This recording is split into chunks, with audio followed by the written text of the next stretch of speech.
드리려고 합니다.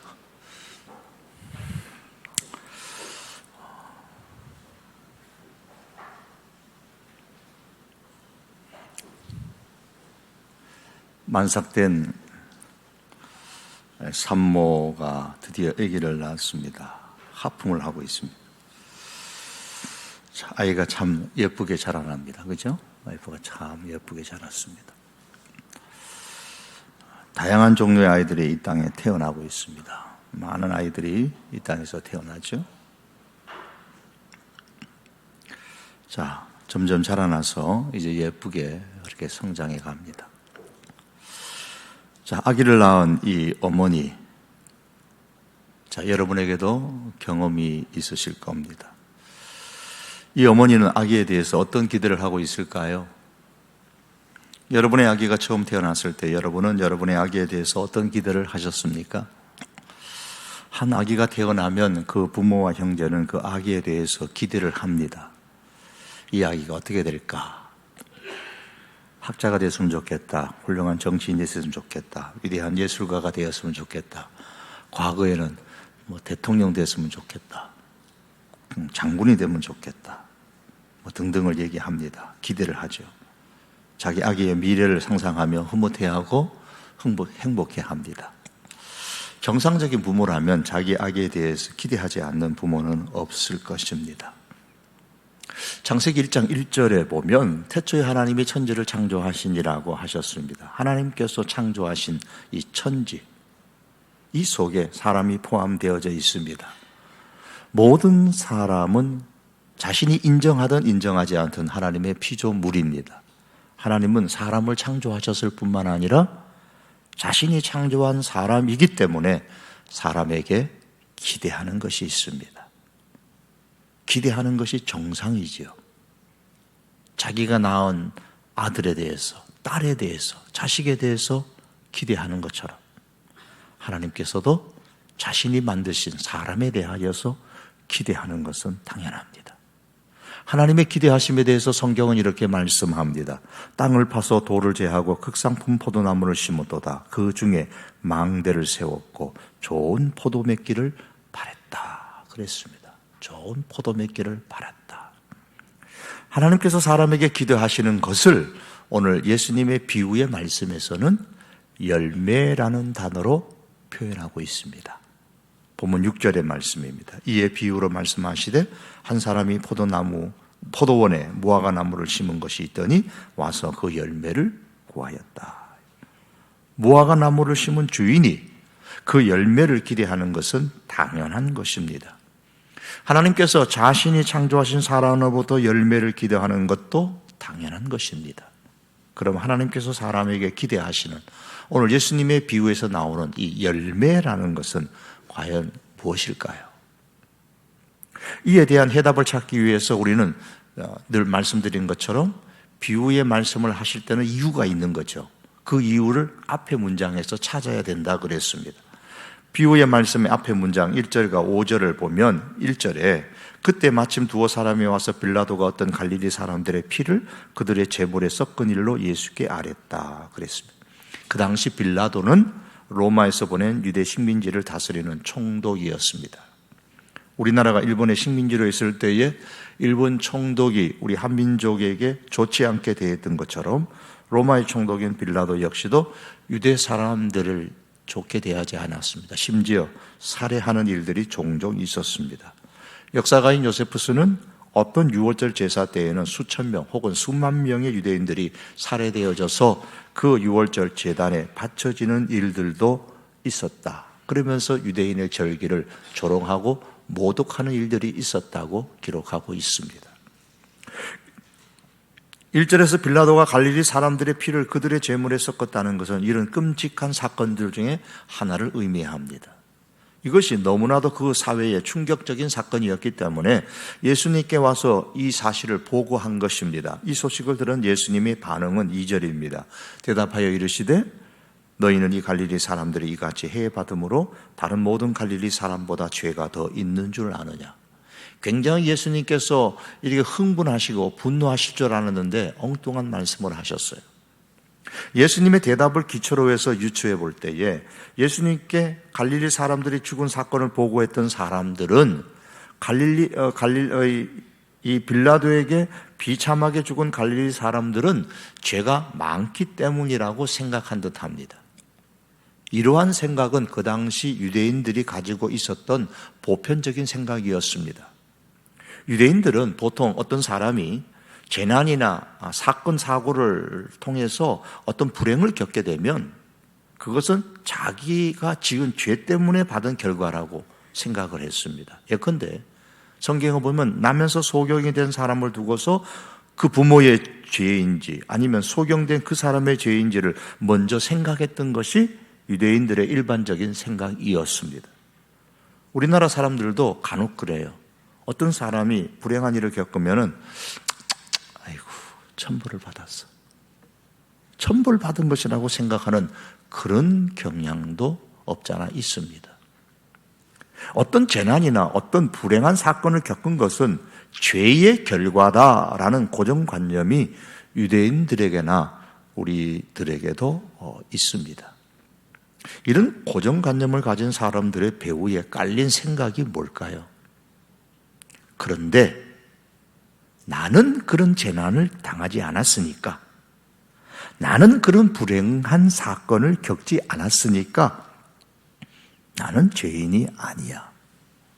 나는 천벌을 받지 않았으니까 나는 깨끗한 사람이야, 선한 사람이야 라는 생각이 깔려 있는 겁니다. 아주 못된 생각이죠. 남의 불행은 죄로 몰아가면서 자신을 의롭다고 내세우는 아주 못된 습성입니다. 예수님은 이러한 인간의 마음을 아시고 말씀하십니다. 갈릴리 사람들이 이같이 해받음으로 다른 모든 갈릴리 사람보다 죄가 더 있는 줄 아느냐?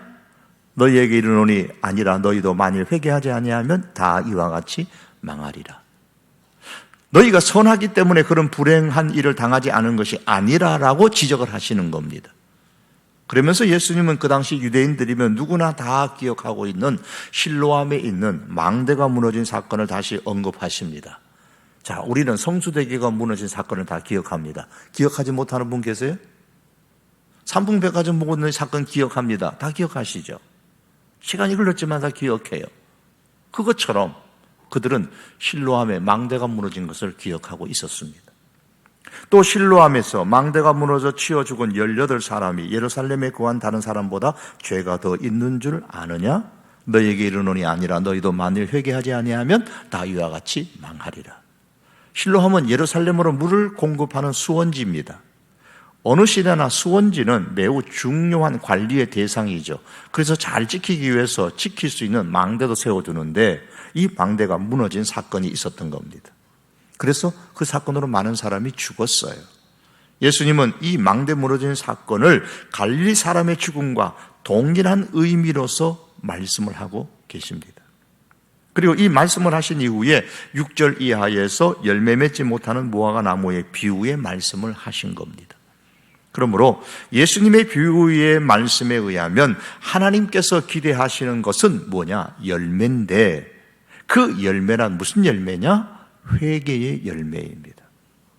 자신은 하나님 앞에서 죄가 없는 의로운 사람이라고 생각하는 죄를 회개하는 것이 바로 비유에서 말씀하는 열매입니다. 그러므로 여러분, 하나님께서 사람에게 기대하시는 열매가 뭐냐? 죄를 회개하고 하나님 사람답게 사는 삶입니다. 예수님께서는 열매는 그 나무로 안다고 말씀하셨습니다. 마태복음 7장 16절, 20절 말씀입니다. 함께 읽어보실까요? 다 같이 읽습니다. 앞에 나오는 영상 내용입니다. 시작. 그들의 열매로 그들을 알지니 가시나무에서 포도를 또는 엉겅퀴에서 무화과를 따겠느냐? 이와 같이 좋은 나무마다 아름다운 열매를 맺고 못된 나무가 나쁜 열매를 맺나니 좋은 나무가 나쁜 열매를 맺을 수 없고 못된 나무가 아름다운 열매를 맺을 수 없느니라. 아름다운 열매를 맺지 아니하는 나무마다 찍혀 불에 던져지느니라. 이러므로 그들의 열매로 그들을 알리라. 열매로 안다 그랬습니다. 그러므로 오늘 비유의 말씀에서 무화과 나무에서 열매를 기대했으나 거두지 못했다는 것, 그것도 한 해가 아니라 3년 동안이나 계속 열매를 맺지 못했다는 것은 무엇을 증명해요? 그 무화과 나무가 무슨 나무요? 못된 나무다라는 겁니다. 못된 나무라는 것은 바로 다른 사람의 불행한 죄의 불행을, 다른 사람의 불행을 죄의 결과라고 혀를 차면서 아울러 자신은 죄가 없다고 말하는, 그래서 하나님 앞에 전혀 회개하지 않고 사는 그 사람을 의미하는 겁니다. 그런데 하나님은 그런 못된 나무와 같은 사람이라 할지라도 그에게 기대하십니다. 그가 거듭나서 좋은 나무가 되어 열매 맺기를 기대하십니다. 그러므로 사람은 누구나 회개의 삶을 살아야 하는데 어떻게 하면 회개의 삶을 살 수 있을까요? 자, 그림에 보시면 비행기가 하나 나옵니다.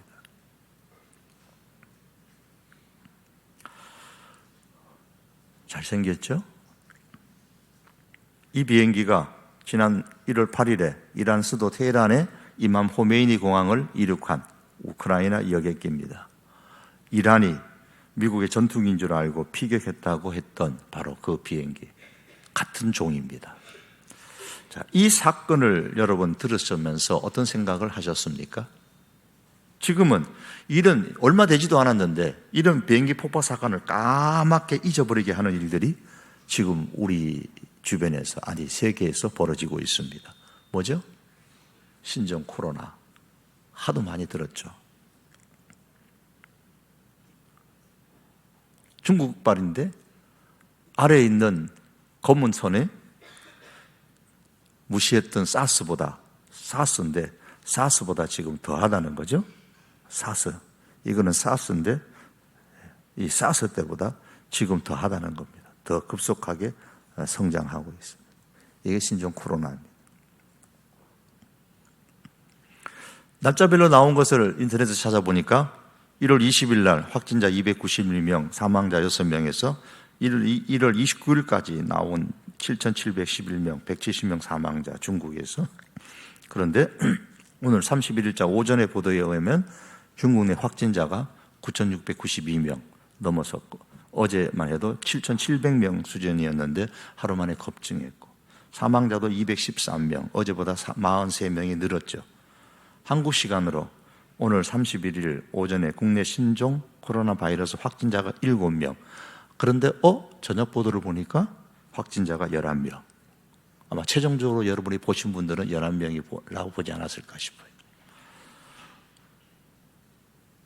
자, 우상 인근 지역의 교민들 중에서 1차로 국내로 이송된 우리 교민들 368명 중에 신종 코로나 바이러스 감염증 의심 증상, 확진이 아니고 의심 증상을 보인 사람이 18명이 된다라는 보고도 있었습니다.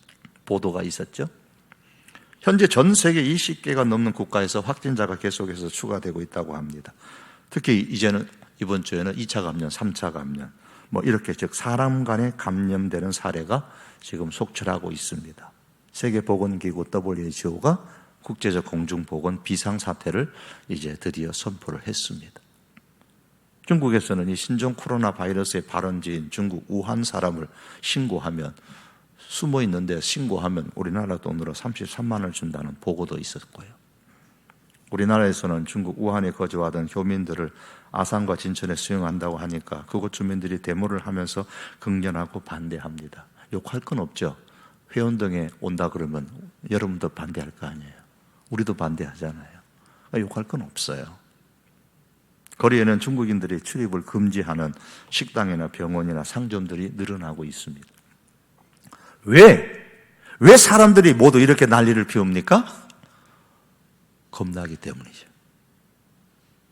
혹시 우리 식구가 신종 코로나 바이러스에 감염되어 죽지 않을까 하는 두려움 때문에 일어나는 현상들입니다.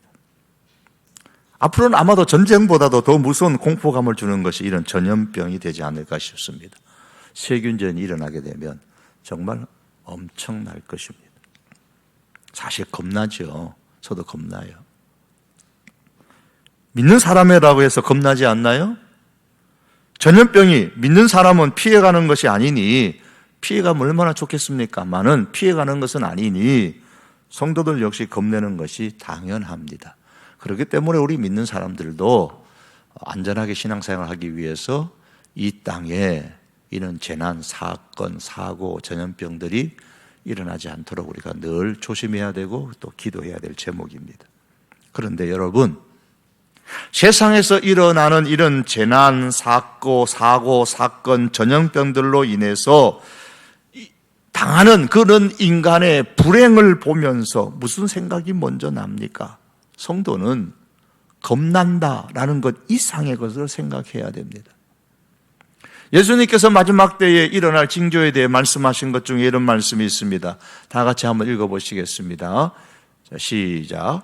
곳곳에 큰 지진과 기근과 전염병이 있겠고 또 무서운 일과 하늘로부터 큰 징조들이 있으리라. 자, 이 전염병은 그냥 징조다 그랬어요. 징조. 왜 이 말씀을 하십니까? 왜 예수님께서 이 말씀을 주셨습니까? 이런 일들이 일어나면 먼저 겁난다라는 생각도 들겠지만, 그러나 거기서 그치지 말고 예수님의 재림과 종말에 일어날 하나님의 심판을 생각하라는 거예요. 세상에서 일어나는 재난이나 사고, 사건 혹은 전염병 혹은 이로 말미암아 그 누군가에게 일어나는 그런 불행을 보면서 그 불행이 죄의 결과라고 낙인 찍지 말고 저 우한 사람들, 중국 사람들 쌤통이다 그러지 말고 그런 재난이나 불행을 보면서 나의 죄를 돌아보는 기회로 삼으라는 말씀입니다. 이것이 오늘 비유를 주신 이유예요. 이런 사람이 회개의 삶을 살 수가 있습니다. 실로암 망대가 무너졌대. 18명 죽었대. 그 사람도 죄 지었나 봐. 나는 살았으니까, 나는 그 사건 안 당했으니까 나는 의로운 사람이야. 그 생각하지 말고 그런 사건이 일어나거든 자신의 죄를 돌아보는 기회로 삼으라는 거예요. 그래서 끊임없이 회개의 삶을 살라는 겁니다. 하나님은 사람들이 이렇게 회개의 열매를 맺고 하나님의 사람다운 삶을 살기를 기대하십니다. 그럼에도 불구하고 사람이 회개의 열매를 맺지 못하고 산다면 그것은 하나님께 슬픔을 주는 행동입니다. 무화과 나무는 열매 없이 포도원 땅만 차지하고 있었습니다. 17절 하반절에 보면 어찌 땅만 버리게 하겠느냐. 안타까운 슬픔이에요. 탄식이에요. 포도원 주인에게 일어나는 슬픔, 탄식입니다. 예수님은 예루살렘을 보시면서도 그렇게 탄식하셨습니다. 예루살렘아 예루살렘아 선지자를 죽이고 내게 파송된 자들을 돌로 치는 자여 암탉이 그 새끼를 날개 아래 모음같이 내가 내 자녀를 모으려 한늘이 몇 번이더냐. 그러나 너희가 원하지 아니하였도다.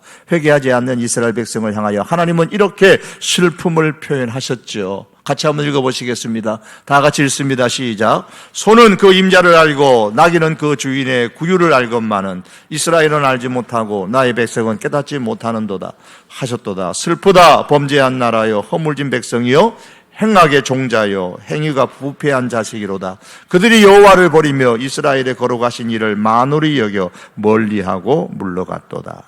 여러분, 하나님은 하나님께서 창조하신 사람들이 회개의 삶을 살기를 기대하십니다. 이 사실을 안다면 회개의 열매를 맺지 않는 사람들을 보면서 하나님께서 슬퍼하신다는 사실을 알아야 돼요. 그걸 안다면, 그렇다면 사람은 누구나 회개의 열매를 맺고 하나님의 사람으로 살아야 합니다. 그런데 나는 이미 회개하고 예수님을 믿고 있으니 이 말씀은 나와는 상관이 없다고 생각하면 큰 오해입니다. 성도의 삶은 전 과정이 다 회개의 삶이어야 합니다. 누구든지 말입니다. 예수님을 믿는 큰 회개가 일생에 한 번 있습니다. 그와 동시에 성화하는 과정에서 끊임없이 계속 회개의 삶이 있어야 합니다. 예수님의 말씀처럼 이미 목욕은 한 번 했을지라도 발을 씻는 행동은 매일매일 있어야 합니다. 아무리 큰 회개를 하고 거듭난 사람이라고 할지라도 늘 깨어서 영적인 자기 성찰을 하지 않으면 언제든지 죄로 인해 넘어질 가능성을 가진 사람이 바로 성도입니다. 이 땅을 살아가는 우리들입니다. 그렇기 때문에 로마서 8장 13절은 이렇게 말씀합니다. 너희가 육신대로 살면 반드시 죽을 것이로되 영으로서 몸의 행실을 죽이면 살리라. 몸의 행실을 죽이라. 그래서 최후의 청교도 신학자로 불리는 존 오웨는 이 로마서 8장 13절의 말씀을 근거로 해서 몸의 행실을 죽이라, 이 말씀을 근거로 해서 성도가 자기 안에 쌓이는 죄를 없애는 회개의 삶을 일컬어 죄 죽이는 일이다, 그렇게 표현을 했습니다. 죄 죽이는 일이 평생 동안 있어야 돼요. 여러분, 집안 청소는 해도 끝이 없잖아요. 평생 하셔야 됩니다. 한번 해두면 먼지가 안 쌓이나요? 영국의 종교개혁자인 존 웨슬리는 매일 아침과 저녁에 기도하기 전에 자신의 영적 상태를 점검하고 성찰하였다고 합니다. 더 나아가 그는 자신의 영적 상태를 보다 분명하게 파악하기 위해서 영성일기를 썼습니다. 이 영성일기를 통해서 웨슬리는 자신과 하나님과 늘 바른 관계를 맺기 위해서 노력을 했습니다. 그래서 어떤 교회 어떤 목사님은 이 영성일기를 굉장히 강조를 했죠. 그러므로 여러분, 열매를 기대하시는 하나님을 기억하고 성도인 우리는 세상에서 일어나는 이런 재난이나 사고, 사건, 전염병으로 말미암아 그 누군가에게 일어나는 불행을 볼 때에 그 사람들이 당하는 불행이 죄의 결과라고 낙인 찍지 말고 단순히 불쌍하다는 그런 측은지심의 마음에서만 그치지 말고 단지 내가 전염될까 봐 두렵다고만 생각하지 말고 그런 재난이나 불행을 보면서 내 자신의 죄를 돌아보고 끊임없이 회개의 기회로 삼아서 계속 회개의 삶을 살아야 합니다. 이것이 바로 열매를 기대하시는 하나님의 기대에 부응하는 성도의 모습입니다. 하나님은 회개할 수 있는 기회를 주실 뿐만 아니라 사람들이 회개하기를 기다리십니다. 8절의 말씀 보면 대답하여 이르되 주인이여 금년에도 그대로 두소서 내가 두릅하고 거름을 주겠습니다. 포도원 주인의 마음을 아는 포도원지기가 주인에게 간청을 합니다. 그리고 주인은 포도원지기의 간청을 들어줍니다. 본문 비유에서 포도원지기의 간청을 들어주었다는 말씀은 없습니다. 하지만 앞선 1절에서 5절의 말씀에서 예수님께서 회개하지 않는 그 유대인들에게 회개할 것을 말씀하시는 것을 볼 때에 하나님께서 포도원지기이신 예수님의 간청을 들어주신 것으로 보입니다. 여러분, 예수님만이 포도원지기가 아닙니다. 우리도 포도원지기입니다. 우리도 회개하지 않는 사람들을 하나님께 올려드리면서 간청을 해야 합니다. 하나님, 금년에도 그대로 두소서 내가 두릅하고 거름을 주겠습니다. 이 2020년에도 하나님 그대로 좀 주십시오. 내가 두릅하고 거름을 주겠습니다. 이 말씀에서 땅을 두릅하고 거름을 주는 것이 뭘 의미할까요? 이 두릅한다는 말은 나무 뿌리 주변의 흙을 부드럽게 해주는 것을 의미합니다. 왜 땅을 두릅하고 거름을 줄까요? 열매 맺도록 하기 위한 겁니다. 그렇다면 회개하지 않는 사람들이 회개의 열매를 맺고 예수님을 믿게 하려면 우리는 어떻게 땅을 두릅하고 거름을 주어야 되겠습니까? 회개의 열매, 믿음의 열매를 맺도록 땅을 두릅하는 행동은 바로 우리 성도들의 섬김이에요. 땅을 부드럽게 하는 거예요. 마음을 부드럽게 만들어야 돼요. 우리의 진정한 섬김은 사람들의 마음을 부드럽게 만들어줍니다. 그래서 우리는 행복 나누는 축제를 하면서 항상 이 섬김이 우선적으로 강조됩니다. 그리고 거름을 줘야 됩니다. 거름은 말씀입니다. 거름을 주는 것은 말씀을 주는 겁니다. 말씀을 전하는 겁니다. 그러므로 섬김과 말씀 전파는 사람들로 하여금 회개의 열매를 맺게 하는 그런 필수 조건입니다. 올해도 행복 나누는 축제를 계획하고 2월부터 이제 내일이 2월인데요. 시작할 겁니다. 우리 모두가 이렇게 하나님 앞에 간청할 수 있기를 원합니다. 하나님, 금년에도 이 2020년에도 그대로 두소서 내가 두릅하고 거름을 주겠습니다. 참으로 이러한 간청하는 마음이 있다면 우리가 마음으로 끝나면 안 됩니다. 이렇게 간청할 뿐만 아니라 먼저 두릅하고 거름을 줄 사람을 마음에 선정해야 되고요. 그리고 기도를 통해서 전도할 VIP의 마음을 부드럽게 만들어야 합니다. 또한 섬김을 통해서 VIP의 마음을 부드럽게 만드십시오. 그런 후에 거름을 주는 말씀을 전하십시오. 이를 통해 사람들이 이 성도교회에 와서 회개의 열매를 맺고 예수님의 사람이 될 수 있도록 이 한 해도 우리가 함께 수고할 수 있기를 바랍니다. 하나님 앞에 우리가 그렇게 기도해야 돼요. 하나님, 올해도 좀 그만 두십시오. 그냥 두시면 제가 땅 파고 걸음 주고 하겠습니다. 열매 맺게 하시는 분은 하나님이시지만 포도원지기로서 우리는 열심히 땅을 두릅하고 걸음을 주는 행동을 해야 합니다. 만일 열매를 맺지 못한다면 하나님께서 찍어버리신다는 그 절박한 마음, 안타까운 포도원지기의 마음을 가지고 섬기고 말씀을 전할 수 있기를 바랍니다. 여러분, 회개의 열매를 맺지 못하면 하나님은 심판하십니다. 그리고 그 결과는 망합니다. 7절에 보면 내가 3년을 와서 이 무화과 나무에서 열매를 구하되 얻지 못하니 찍어버리라 어찌 땅만 버리게 하겠느냐. 9절에서도 이후에 만일 열매가 열면 좋거니와 그렇지 않으면 찍어버리소서. 회개하지 않는 예루살렘을 향하여 예수님은 결국 이렇게 말씀하셨습니다. 보라, 너희 집이 황폐하여 버림바 되리라. 우리의 간청을 들으시고 하나님은 심판을 유보하시고 기다리십니다. 그러나 그 기다림은 무한정한 기다림은 아닙니다. 이 사실을 포도원지기도 잘 알기에 금년만 기다려달라고 간청한 겁니다. 또한 이 사실을 잘 알기에 이 포도원지기는 땅을 두릅하고 걸음을 주었는데도 열매를 맺지 못하면 그때는 찍어버리라고 말한 겁니다. 하나님께서 원하시는 대로 심판하십시오라는 말이에요. 이것은 회개의 열매를 맺고 예수님을 믿을 수 있는 기간이 금년 1년이라는 뜻으로 오해하면 안 됩니다. 1년이라는 이 기간, 금년이라는 이 기간은 단지 하나님께서 우리의 간청을 들으시고 기다리신다는 뜻이요, 동시에 하나님의 기다림은 무한정한 것이 아니라는 사실을 의미하는 기간이에요. 그게 1년, 금년이라는 뜻입니다.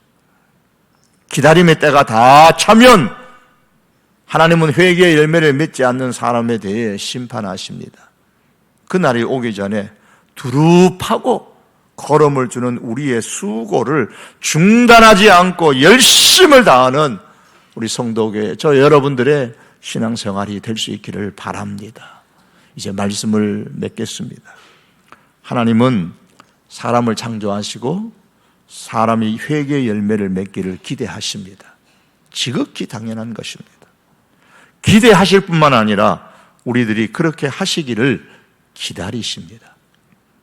그러므로 이 세상에서 일어나는 다양한 많은 재난들, 사건들, 전염병으로 말미암아 불행에 처한 사람들을 우리가 직간접적으로 보면서 그들의 죄를 지적하거나 죄가 많아서 저렇구나 그렇게 생각하지 마시고, 혹은 단지 참 불쌍하구나 불쌍히 여기는 그 휴머니즘의 마음을 갖는 것으로 끝나지 마시고, 혹은 반사적으로 내 자신의 그 의로움을 주장하지 말고 타인의 불행을 보면서 시선을 내 자신에게로 돌려서 영적으로 내 자신을 성찰하고 날마다 회개 열매를 맺을 수 있기를 바랍니다. 지금처럼 신종 코로나 바이러스로 말미암아 불행을 당하는 사람이 많고 두려워하는 사람이 많을수록 우리는 두려움으로 끝나지 말고 내 자신에게로 시선을 돌려서 영적으로 내 자신을 성찰하고 끊임없는 그런 회개의 삶을 통하여 성숙한 열매를 많이 맺는 그런 기회로 삼아야 됩니다. 또 그렇게 될 수 있기를 바랍니다. 이와 동시에 하나님, 금년에도 그대로 두소서, 내가 두릅하고 걸음을 주겠습니다 라고 간청하고, 더 나아가 믿지 않는 사람들이 회개의 열매를 맺고 예수님의 사람이 될 수 있도록 부지런히 섬김으로 사람들의 마음을 부드럽게 만들고 말씀을 전파하는 걸음 주는 일을 계속하여서 하나님이 참으로 기대하는 열매 맺는 일들이 우리들로 말미암아 올 한 해도 우리 교회 안에 많이 일어날 수 있기를 주님의 이름으로 축복합니다. 기도하시겠습니다.